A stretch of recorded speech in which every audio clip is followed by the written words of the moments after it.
Shante never deserved this. Sterling Castle Heights residents vow revenge. The 5-day search for missing 7-year-old Shante Skyers ended yesterday in a section of Sterling Castle Heights known as Blue Hole, where her decomposing body was found partially hidden by garbage. Screams of anguish echoed through the community from the youngster's grandmother, who had to be whisked away from the scene by a family member. The atmosphere was extremely gloomy as the resident converged close to the scene where Shante's body was discovered. Her parents, Fabian Skyers and Crystal Service, could not contain their grief and also had to be removed from the scene. In expressing their outrage, they lashed out at the silent child molesters and killers that live among them, stating that jungle justice is the only suitable punishment responsible for such gruesome act. If we ever find out who do this, we are going to kill them with self. How can someone kill our poor little Booksy? She was a sweet little girl. At the first maybe I see something like this happening in this area, we need to stop. Accept the stranger them in the community come live. Right now we not stop because the little girl never deserved this. How could a man look at that innocent little girl and kill her? It is obvious to say them a watch her a long time, and through the rain of fall, them take her cause no one was outside, a man said angrily. On Monday, the resident erected roadblocks and accused the police of not placing an interest in finding Shante. Shante's father is also pointing fingers at members of the security forces, saying that his daughter could have been found earlier. More urgency. If we didn't block the road, they would not even be here with the dogs and soldiers and police. Why didn't we get this type of urgency before? Probably my baby would have been found alive if more urgency was placed on the matter, he said.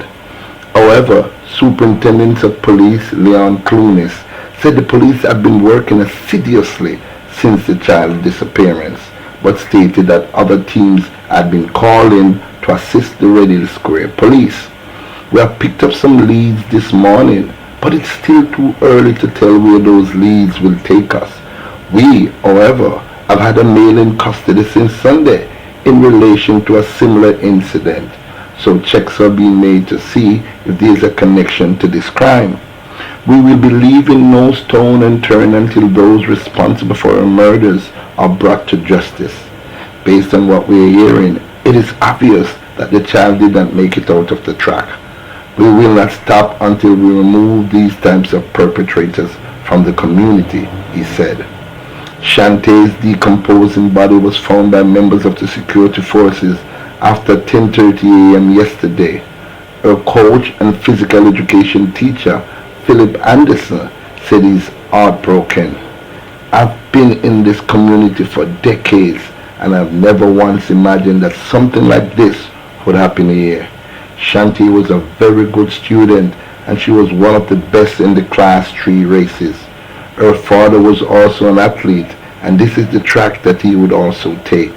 She didn't walk through anywhere that was unknown to her. I'm shocked that she was killed, he said. Jamaica, we have to start paying attention to people, especially new people that move into your community. Once there's a new person in the community, all flags should be up. I'm not saying for you to just accuse that person wantonly of committing a crime when there are no crimes committed. But have your spyglass out. Make sure you know who everybody is in your community, because as the saying goes, we cannot trust no shadow after dark. It was in 2005 when poor little Shanika Anderson from the Maxwell Avenue area went to the Coronation Market. She and her mother rode grain, and it was about 4 o'clock in the afternoon when she was taken by an unscrupulous, wicked person who took her to Manly Meadows, where they sexually assaulted poor little Shanika Anderson and then strangled her to death. It was also in 2009 when poor little Courtney Walker, hard life sufferer they call him, poor little Courtney was at the river with his mother one Friday because she couldn't afford to send him to school that day. And she sent him home for soap powder. And poor little Courtney probably walked into something that he should not have seen.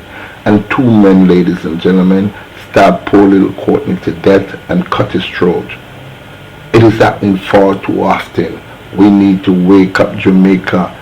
This should be the wake-up call for us to do something seriously. You need to wake up and do something seriously when these things occur.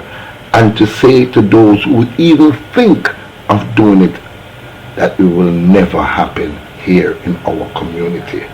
So Jamaica, my condolences goes out to the parents, the Skyers and the services. I feel for you. I mourn your loss alongside you. And I hope that those two men that the police have now in custody in regards to your child's disappearance and murder are really the two persons responsible, and the full brunt of the law should be handed down on that individual. May God bless you, and may God continue to show you comfort in your time of bereavement. Thank you very much for watching, ladies and gentlemen, and I do hope you can have a great day. Thank you.